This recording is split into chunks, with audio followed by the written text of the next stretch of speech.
Today we are having a look at Psalm 93. Psalm 93 is really short. It's only 5 verses, and there are sort of 3 main themes that get communicated in these 5 verses. The first 2 verses talk about God's power and magisterial reign. It talks about how no one made God king, because he is king over everything. He's king of the whole universe, and it's by him that the world has established, and that he's the one who set up his own throne. He wasn't elected king or inherited his kingship over the universe, but God has always been king from the beginning. So verses 1 and 2 really talk about God's power and his majesty and his rule over everything. But then verses 3 and 4 talk about God's power over the forces of chaos.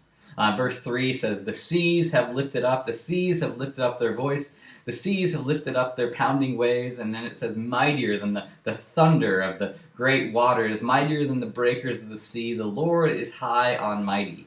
It seems strange to be using this language that talks about the ocean and the sea and the waves to us, that God is in control of those things. And of course we would think, well, yeah, if God's in control of the universe, he's certainly in control of creation, right? But to a Jewish mind, the waters, the sea, the waves, they're not just symbolic of nature. Those are the forces of chaos. Most Israelites viewed the sea, the water, as this uncontrollable force, where order was absent. And so people, you see this in the disciples when they're on the sea and the storm comes up, and they panic because they think they're going to die. Because on the sea, in the waves, in the storm, that's the place where order is absent, that the gods don't have power over this chaos that's happening around them. That's this unbridled force, this destructive force. But what this psalm says is even the most destructive, chaotic forces in the world obey and listen to God. They bow down to him. They understand he's the one who spoke them into existence. And so how we can sort of translate this to our language today is that no matter what is happening around you, what forces of chaos are surrounding you, God is in control of those things too. It's not like God has no power or has thrown up his hands in the air and says, well, I don't know what to do, sorry.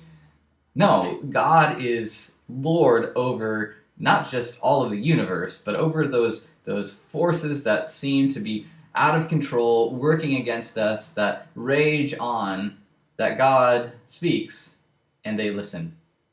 And then the final bit of the psalm ends by talking about God's words. It says, "Your statutes, Lord, stand firm. Holiness adorns your house for endless days."